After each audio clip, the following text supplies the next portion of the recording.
Why does the Bible place such an enormous emphasis on a simple shepherd from Bethlehem named David, who became king of Israel? And what does God's covenant with David have to do with the future kingdom of Christ and your hope as a believer today? In this episode of the Bible and Theology Matters podcast, we explore the life of David the shepherd, warrior, king, and man after God's own heart. Together we'll examine the Davidic Covenant, the promise of an eternal throne, and why the New Testament repeatedly identifies Jesus as the Son of David. Stay tuned to learn more. Welcome to the Bible and Theology Matters podcast, where we discuss all things Bible and theology. Because it matters. What you really believe determines how you really behave. Now, here is your host, Associate Professor of Bible Exposition at Dallas Theological Seminary and Professor of Bible and Theology for the National Theological College and Graduate School, Dr. Paul Weaver. Welcome back to the Bible and Theology Matters podcast, where we discuss all things Bible and theology because it matters. What you really believe determines how you really behave. I'm your host, Paul Weaver, and in today's program, we continue our Old Testament character series with a study of one of the most important figures in all of Scripture, David, the shepherd, who became king of Israel and a man after God's own heart. David occupies a central place in God's redemptive program. The promises God made to David shape our understanding of the Messiah, the future kingdom, Bible prophecy, and the coming reign of Jesus Christ. In fact, the New Testament repeatedly identifies Jesus as the Son of David, the rightful heir to Israel's throne.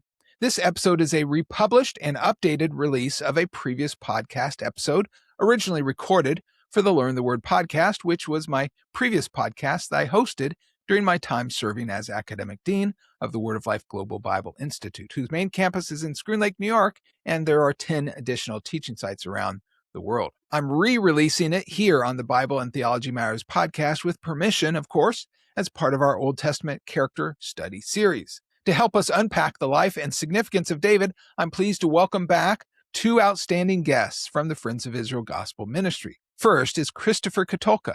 Chris serves as Vice President of North American Ministries for the Friends of Israel and hosts the Friends of Israel Today radio program and podcast.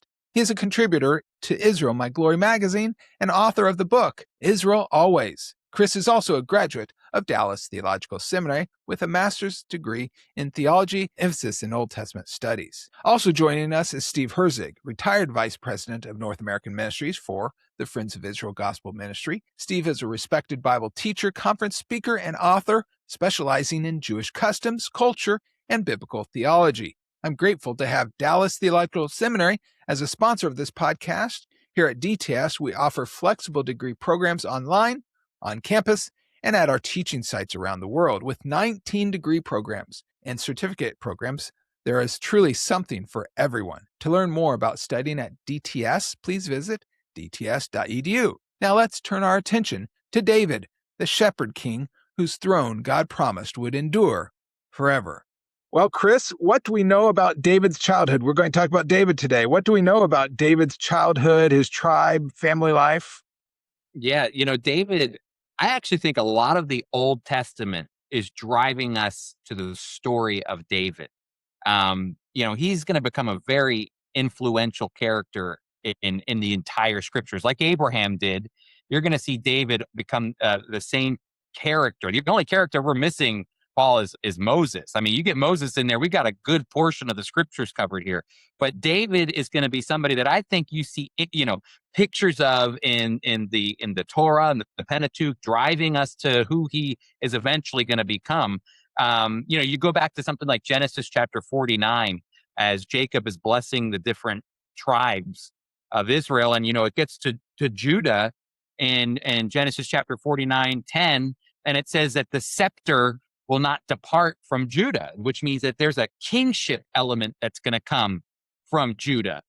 Where did that come from? Of all the people to pick to become the kingly line of Israel, you might have thought it would have been one of Jacob's beloved sons, the ones that he, Joseph or Benjamin, that special relationship that you see take place in Genesis.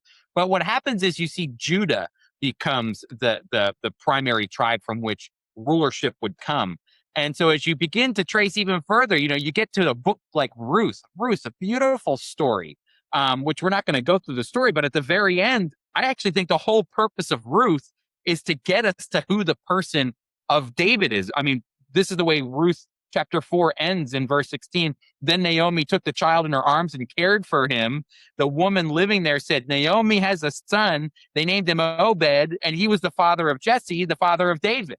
So you see, like at the end of Ruth, and then we have a whole genealogy that gets us to David.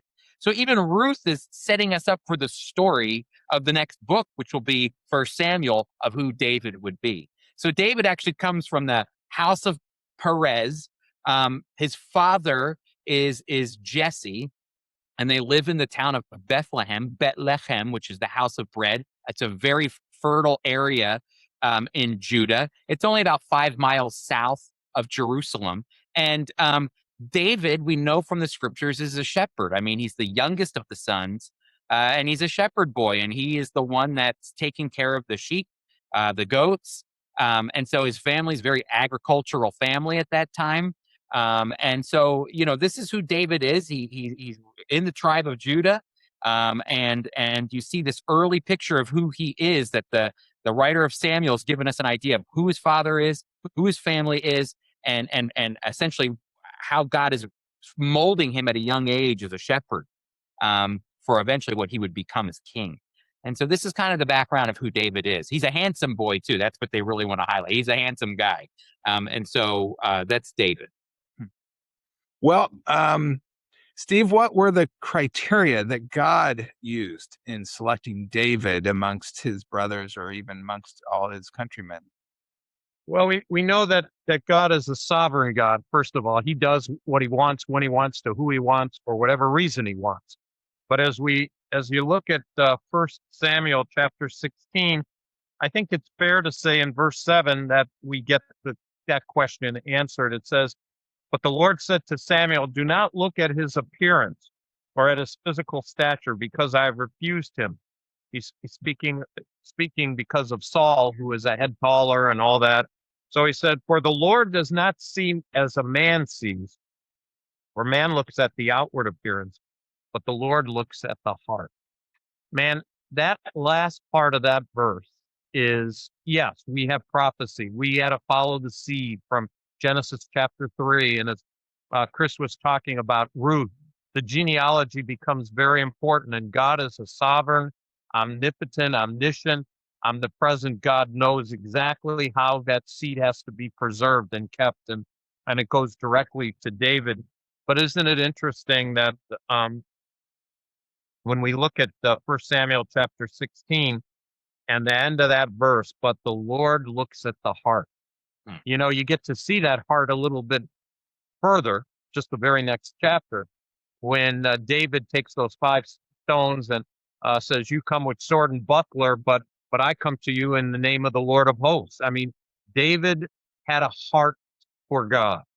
That is so significant, and something that every person, when they read the scripture, has to say about David. Man, his heart was knit to God. He had a heart that it's not said about a lot of people. He had a heart for God. And so when you ask the question, what was the criteria? What better criteria than he had a heart for God? When you hear testimonies of people, one of the strands I think that I've found over the years, when you hear testimony, Jew or Gentile, is that there was some little thing, fabric, some little thing the person might say, regardless of their religious background or even no religion at all. There's something in their life that they sensed was missing. There's something that they yearned for and they couldn't quite figure it out. I know for me, I was raised in an Orthodox setting, and I always talked to God. I didn't know fluent Hebrew. I learned the prayers, but I used to pray every night and said, I know, Lord, I should be able to speak to you in heaven, the heavenly language, and I know we pray the liturgy. I just want to talk to you. And I'm sorry it's in English, but I want to talk to you. That's the kind of little nugget that is much more prevalent in David's life, that he had a heart for God. And when you see the promises and the way God used him, his heart for God, God took a little and made it much. And really, when we're selecting leaders in the church and in the ministry, right, that needs to be first and foremost above education and experience, but a man after God's own heart, right? Yeah, and I'll add too. I think it's interesting that the writer highlights the idea that David was a shepherd. That when you're going to be a king, that's not kind of the thing you want on your CV is shepherd. There's a reason for that though, and I think that the one thing that you see is, as Steve was saying, he's a man after God's own heart, and he's also a man who loves his people. And you see that in the tenderness that a shepherd has. And it's funny because in the Old Testament and even in the New Testament, you have that idea of a shepherd is not only just someone who's leading sheep and goats around and caring for them, but he's also identified as a leader, whether he's a religious leader or a king figure. That's why Jesus is called the Good Shepherd. He's not just, he's actually wants to lead the people of Israel. And so, you see that nurturing component in David early on as well, that he's a shepherd boy. And that's going to really play out, I think, in the way that he is viewed and how he prepares himself to be king. Well, there's so many great stories, aren't there, about David in the Old Testament, his godly character and trust in the Lord, as Steve also already referenced when defeating Goliath, right? Or refusing to cause harm to Saul, God's anointed one, even though Saul was seeking to kill him. Chris, would you speak to some of that character qualities of David in his early life and beginning of his reign?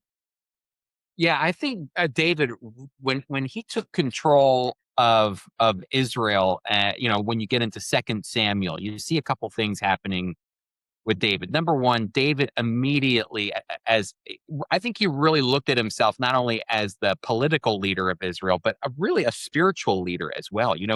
He brings the ark into Jerusalem. Number one, he makes Jerusalem the capital of Israel. He does this on purpose. He wants to unify the tribes. A part of the character of who he is he understands that the tribes can't live in separation. The tribes, even though they're different tribes, need to be unified under the one true God. And so what you have is David moves from Hebron down to Jerusalem, makes Jerusalem the capital, and Jerusalem is properly placed in a location that can unify the tribes of Israel. It's got significance to it. And so he captures Jerusalem. He makes it the capital. He brings the ark into Jerusalem, again, showing God's identity. He's excited that God's presence is there. So you see he's a spiritual leader in many ways. He's not a priest, but he's a spiritual king that loves the Lord and wants that to permeate the kingdom as he unifies the tribe. So number one is kingdom unification. I think you see that in the way that he wanted to lead his people. There's a lot of separation among the tribes in Saul's time. And then even in the book of Judges, you see everything ends up a mess at the end of book of Judges. As you come into Saul's time, there's still a mess among the tribes. David finds a way to unify all of them. And he does it from an angle of making sure the Lord is the one who is known as the King of Israel. That's really important. And the other is that you see that desire for David and his character to not only want to unify the tribes, but to fulfill what God had made a promise to Abraham for, which was to reach the boundaries of the promise, boundary lines that he was giving for Israel. He had pushed the enemies back. He took the Philistines to the west. He conquered the Philistines. He conquered the Edomites. He conquered the Moabites. He conquered the Ammonites. All of these different people groups that were encroaching on the land that God had promised the Jewish people. Abraham took seriously this relationship that he had with God, the covenant that God made to Abraham, and he was able to push them back and to build some notoriety to the land as well. Another character thing, not issue, but a character quality of David is he's a warrior. Yeah, he's a shepherd, as we talked about, but this man had a serious intellect when it came to battles and war and how to defeat enemies. So you see him as somebody with that character quality and trait as well. And so those are kind of the things that David's doing. I mean, he really did a lot for the kingdom early on. You see his accomplishments right away. And you even see that early on in Saul's day as well. When he was with Saul, the people loved David, and it got to Saul. You could see it. You know, he was a warrior, and it irked Saul so much, his ego, because the people loved David. So you could even see that early on in First Samuel as well. And it's not that he just loved going to war, right? It's that he wanted to accomplish what God had called him to do and to see God's kingdom expand, huh? That's exactly what it is. Kingdom unification among the people of Israel, and then kingdom expansion as he's fulfilling the purpose that God had called his people to do. Well, Steve, as you know, 2 Samuel 7 records what's called the Davidic Covenant. And could you explain to our listeners and viewers what is the Davidic Covenant all about? Well, last week we talked about Abraham, the land, the seed, and the blessing. This is the seed portion, which starts in Genesis chapter 3, where we have the seed of the woman. And, you know, it's, if I can tell you a short story, Jewish people like to tell stories. They make good illustrations, hopefully. I remember a number of years ago going to a pastor's house and knock on the door. I'm going to spend the weekend there. And the lady answered the door, was his wife. And she said, "Oh, pastor's downstairs and he's watching a dog show." A dog show. Well, you're a guest in somebody's house. You watch the dog show. And it's a big one, the Westminster Dog Show, which has become a pretty big deal. And you're looking at all these dogs. It doesn't matter to me. I don't know anything about dogs, but you'd see under the banner and the show, this dog is the son of Fufu, who was the daughter of somebody, and they're all names, sophisticated names.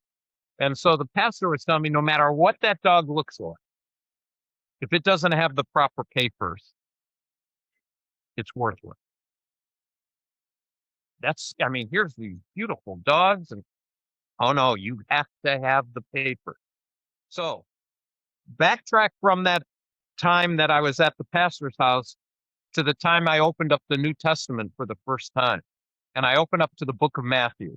And I got to tell you, it was hard for me. The first book in the New Testament, a book I never read in my life, was not interested in reading. It's a Gentile book. And how does it start off? Whenever you read a book, how does it start off? The book of the genealogy of Jesus Christ, the son of David, the son of Abraham. And I just said to myself, this is not going to be good.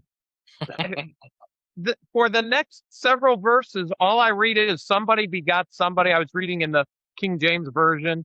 Somebody begot somebody and somebody begot. This is the way you're starting a book and you want me to read it? This is terrible. The wisdom of God. Why is it significant? Because God was going in the book of Matthew, as we also have the genealogy in Luke, but God in Matthew is going to talk about the king. The king. So who is it? Well, we could describe what the king does. We could say how great he is, how wise he is, even the miracles he does. But who is he? What's his genealogy? It doesn't mean anything if he's not the real McCoy. So you go back to Samuel and you find out that in this covenant is this seed culmination of Genesis chapter 3, the seed of the woman and the God of Abraham. Abraham had more than one son ultimately, but it was Isaac. Isaac had more than one son, but it was Jacob. Jacob had 12 sons, but it was Judah. Judah had many sons, but it was Benjamin, through Judah. And then ultimately we come here to the specific person in the seed of David. I have to tell you, when you're talking about a thing this big and you narrow it down, so it says in 2 Samuel, verse 12, when your days are fulfilled and you rest with your fathers, I'll set up your seed after you, and it'll come from your body, and I'll establish his kingdom. That's talking certainly in context about Solomon. He's going to build a house for my name. I'll establish his throne for a kingdom forever. Well, wait a minute. Solomon can't be forever. No human being immediately from David's loins, immediately could be And then it says, he shall build a house for my name. I'll establish his throne for a kingdom forever. I'll be his father. He'll be my son. Drop down to verse 16. And your house and your kingdom shall be established forever before you. Your throne shall be established forever. David's throne, David's seed would be that seed talked about by Matthew and by Luke. And so that book that I thought was so boring, what a stupid way to start a book, never going to hold my attention. Yet anything else I would read would be insignificant unless this person, unless this seed is the exact person who had the proper papers, the right pedigree in order to sit on that throne. And I'm no expert on kingdoms, but I know in England it's a big deal. The person who sits on the throne has to have the right pedigree. Everything is predicated on the pedigree.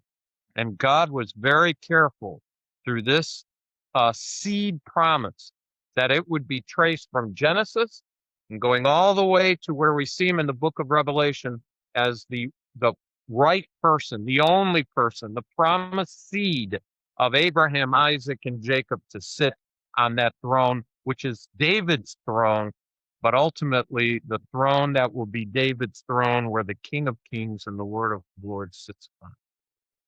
Yeah, I love that point. I love how Matthew begins his gospel, right? Writing to a Jewish audience, he's very clear.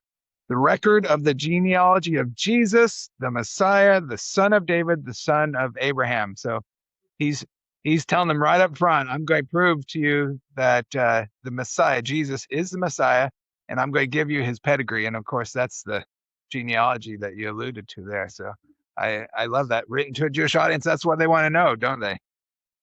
Absolutely.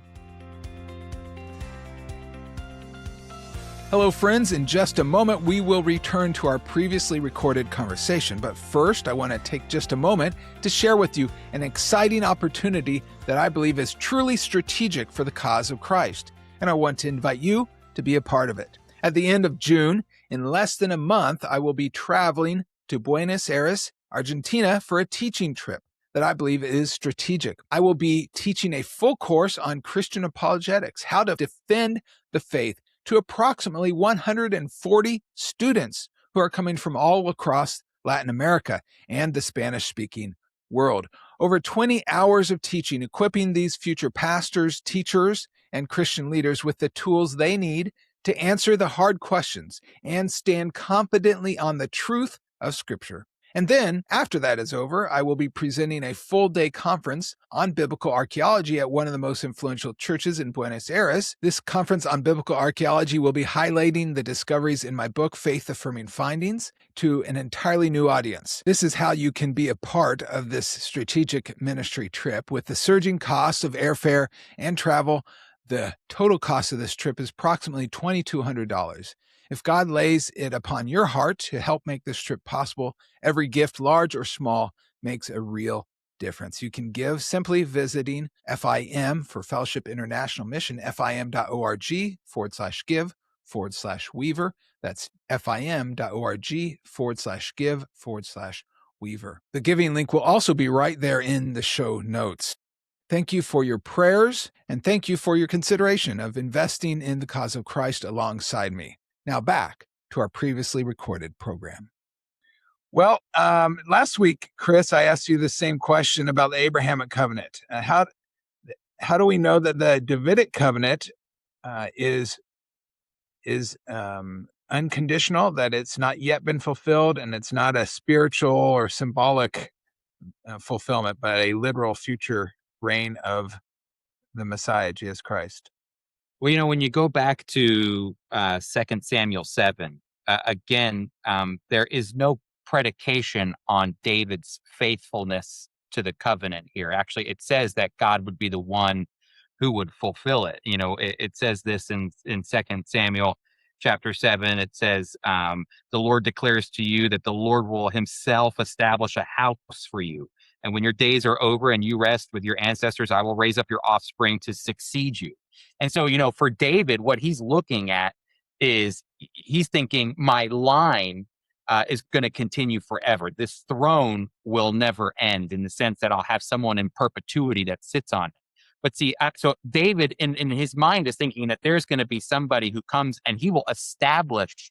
It says actually there in 7:14, he will establish this kingdom forever. And so in no way does this is this abrogated, if you will, that all of a sudden God changes his mind. When David's thinking about his throne, David's not thinking of some heavenly throne in the distance. He's thinking of a physical, earthly throne. And God made a promise to him that he would one day see that fullness completed. You'll have a son who will sit on it in perpetuity, forever. Your kingdom will be established forever. And so there is this understanding that I don't think goes away in the mind of Jesus. I don't think it goes away in the mind of Paul. I don't think it goes away in the mind of John and the other gospel and New Testament writers, that you see over and over again the significance that David is important to who Jesus is. You see it in the Gospels, like we had just mentioned. In Romans, Paul opens Romans by saying Jesus is not only the Son of God, but he's also the Son of David. There's a divine element and a human element of the fact that Jesus is the Son of David. He will come and rule in the Davidic throne. In Revelation chapter 22, there is this, Jesus reminds the people once again at the very end, I am the root and descendant of David. There is this hope and anticipation, yet still, that Jesus is going to return and fulfill the purposes that were intended. The king will come to the kingdom that he's establishing and rule from his Davidic throne. So you see that over and over again, not only in the Old Testament, but also in the New Testament. So when you see the word forever, the Millennial Kingdom is 1,000 years, but then goes on into eternity future. Is that how you would understand the term forever? Yeah, that actually, I was speaking not long ago with a colleague here, Dr. Mike Stollard, and he likes to say that the Millennial Kingdom is just the kickoff party for eternity. And so that's the idea of what the Millennial Kingdom is. God finally subdues the enemies completely by the end of the Millennial Kingdom, and then we enter into the state of eternity, essentially. And so I like that mentality. The Millennial Kingdom is just the kickoff party to this eternal state. Yeah. Well, when you're talking eternity, 1,000 years is very few, right? That's just a drop in the bucket. Well, Steve, what are some of the implications of the Davidic Covenant for Israel as a nation and for the church as blessed by Israel and the kingdom? When we think of Israel and the church, probably the best place to go to kind of talk about that is the 70 weeks of Daniel. The 70 weeks of Daniel in chapter 9 tells us that they're for your people and for your holy city. That's what, when we read Daniel, well, who's Daniel's city? Who is Daniel's people? Well, they're Jews and Jerusalem, Israel. And so in Daniel chapter 9, verses 24 to 27, he outlines these 70 weeks, which we believe the 70th week is yet to happen.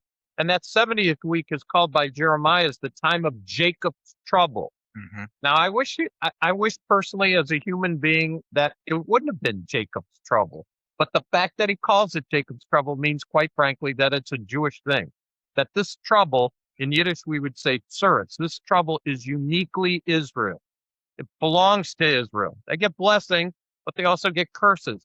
And when you read what Daniel is saying, this 70th week, which is outlined in Revelation 6 through 19, it's not good. The living conditions are not good. It's a time of wrath when God pours out his wrath. So the implications for Israel is God has a promise. They have yet to recognize as a nation their Messiah. And before they do that, they are going to go through the most awful time. And that includes terrible times that have already happened. I have family members who died in the Holocaust. 1/3 of the Jewish people died in the Holocaust. But there's a place where it talks about in Zechariah 2/3 of the Jewish people are going to die. That's the time of unprecedented wrath poured out by God upon the Jewish people. And then they will recognize Jesus when he comes, as we've already talked about. Chris talked about the 1,000-year rule, which is in Israel, and then the new heavens and the new earth. Yes, it's great. But What about the church? Well, the church, in God's grace and in his sovereignty, there's another people, a people that in Acts chapter 2, the Jewish people preached to. They preached to their own. Jewish people got saved.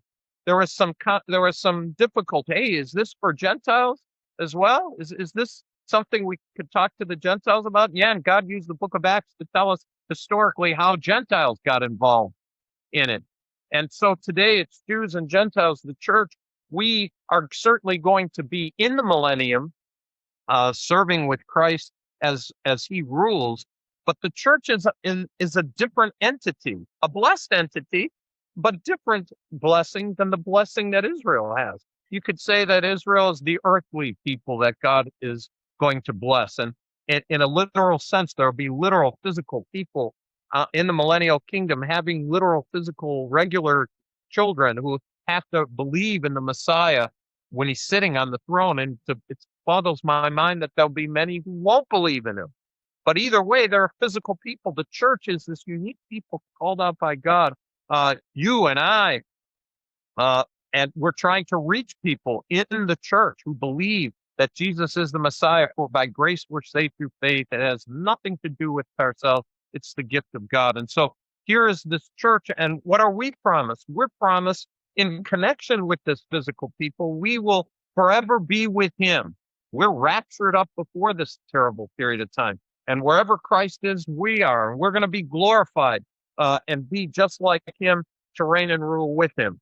Hey, either way, if you're one of the blessed physical Israelites who finally recognize the Messiah, you were fortunate enough to be alive and believe, you're going to have a blessed life. But it's different than part of the church. The church is different and unique.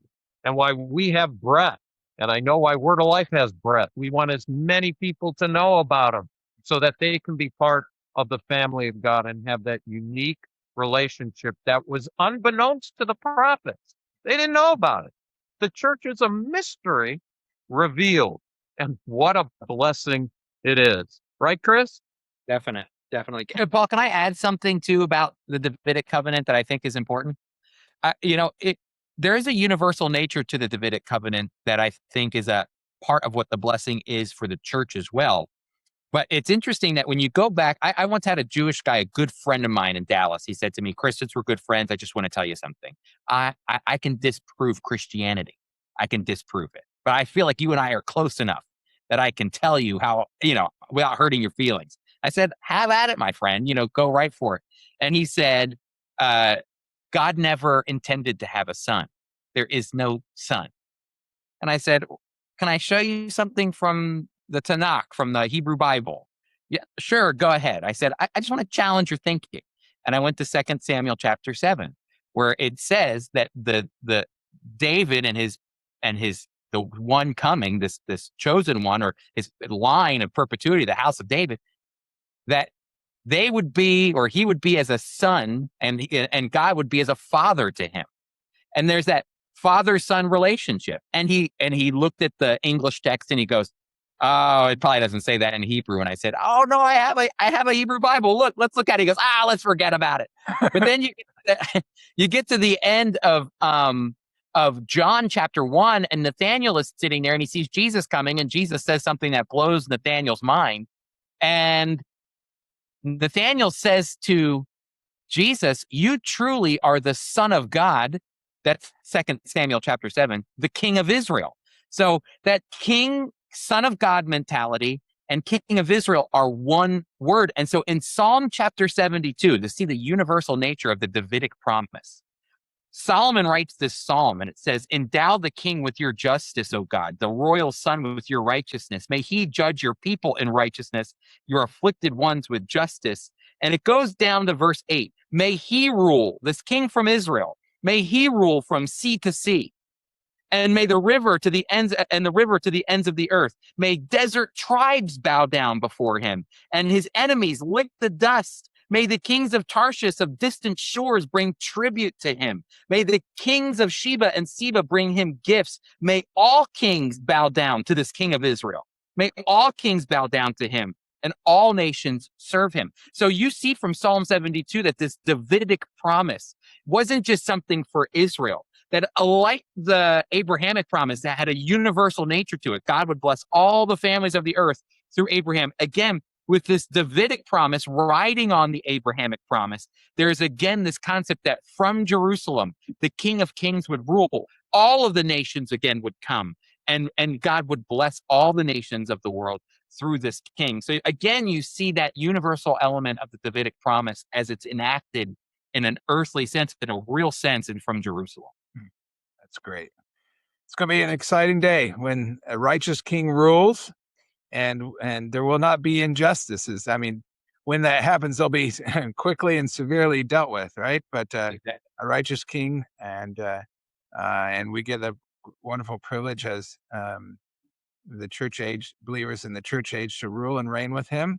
And as Steve mentioned, those who come to faith in the Messiah, who are enlightened during the tribulation period, will have their physical bodies and enter into that glorious day. And we'll have our glorified bodies and we'll be ruling with him. So that's very exciting. Looking forward to that day.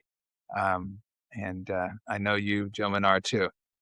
Yep. Well, we are running out of time for this episode. We could look at a lot of things in the life of David, and certainly we could look at the moral failure of David and the devastating consequences it had on his family, right? There was a lot there. And again, the biblical text is honest with these men of faith, as well in their victories as well as their failures. But gentlemen, as we wrap up today's podcast, what are some lessons we can learn from the life of David, either his failures or victories, and the covenant made with David? Well, I have to go back to the very fact that David had a heart for God. I don't think that, and you actually said it, Paul, so well, that when we think of whatever it is we do, it doesn't matter what we do. We certainly need qualifications for different lines of ministry or work, as it might be. But what kind of heart do we have for God? How do we, is God our first, are we saved? But then do we really love God? I ask myself that all the time. There've been martyrs in the past who that's it. They'd rather be lit up like a candle than turn away from God. And here we are in a pandemic as we're recording this, all kinds of challenges. Do I have a heart for God during this time? And what are the challenges that I might face because David faced a lot of challenges, but his heart was always knit towards God. And last week we talked about Abraham, the same thing. We need to be people of faith and carry that out every day, one day at a time. And I guess for me, I look at David that way. Certainly was a great warrior. He certainly had difficulties in his life, but he had a heart for God. Paul, years ago, I did this program called Walk Through the Bible, and I learned something. Saul, bad king. David, good king. Done that too. So. You remember that? Yes. And, the more and more I studied David's life, I thought that is a bad representation because, quite honestly, David's sin was as grievous as Saul's sin and Solomon's sin. The difference was more in I think, the attitude and like what Steve was saying, the heart that David had towards God. Because, see, I think the issue that Saul had was that Saul thought, I'm the king. I deserve accolades. I'm the one in charge. I have the power. And I'm going to find any way to make sure I keep that power and hold that power and all of that. And Solomon lost his way in assimilating with all the different cultures and whatnot. But the thing that happened with David that always strikes me is that David understood his position as the king of Israel. And for David, he knew that the true king of Israel isn't me. It's Yahweh, the God of Abraham, Isaac, and Jacob. I am merely the one who represents him on earth. And I think David knew that because David would quote the Lord often. That means he was in God's word. That means he knew God. And, because David knew his position, I think that's what made him a king, a man after God's own heart, was because he knew the true king is the Lord. It isn't me. And so even in moments of failure, if David's failure and victory are razor thin in where you actually find his true relationship with the Lord, because his failure, especially with Bathsheba, is the same thing that brought one of his greatest victories, which was his repentant heart that God turned toward. So that turned him toward God and found forgiveness and reconciliation. And so for me, it's knowing the position. It's God. David knew his position. And you know what? I have to always remind myself, you know what? What's your position, Chris? Because Jesus is the king. You know, he is the one over all. What's your position? How do you fit into this thing? I think that's what made David a man after God's own heart. And I want to be a man after God's own heart.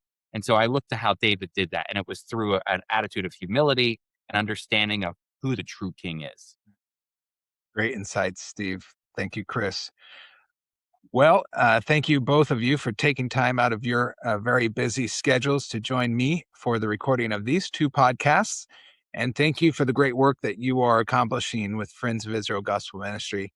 I know it's for his glory. Thanks for listening to this episode of the Bible and Theology Matters podcast. I want to thank my guests once again, Christopher Katulka and Steve Herzig of the Friends of Israel Gospel Ministry, for helping us better understand the life, faith, failures, victories, and theological significance of David and the Davidic Covenant. If today's conversation encouraged you, would you take a moment to subscribe to the Bible and Theology Matters podcast wherever it is that you listen to this program? You can also help others discover it by leaving a review and sharing it with a friend, ministry leader, or Bible study group. And if you're watching on YouTube, be sure to subscribe to the channel and click the notification bell so you'll know when new episodes are released. Special thanks to Dallas Theological Seminary for sponsoring this podcast. For a century, DTS has been committed to teaching truth and loving well by preparing students for faithful ministry around the world. Also, my new book on biblical archaeology entitled Faith Affirming Findings has been released by Kriegel Academic, is now available at Amazon.com and at Kriegel.com. Please join Christopher Katulka, Steve Herzig, and me next time as we continue our Old Testament character studies. In our next episode, we'll discuss Moses and the Mosaic Covenant. And I'm pleased to have also joining us Dr. Richard Emmons from Cairn University. It will be another rich biblical and theological conversation that you won't want to miss. But until next time, never forget, Bible and theology really does matter, because what you really believe determines how you really behave. Bible and Theology Matters podcast is a listener-supported podcast devoted to helping Christians grow in their knowledge of the Word of God and in their relationship to the God of the Word. To learn how you can partner with the Bible and Theology Matters podcast, Visit us at BibleandTheologyMatters.com. That's Bible, A-N-D, TheologyMatters.com.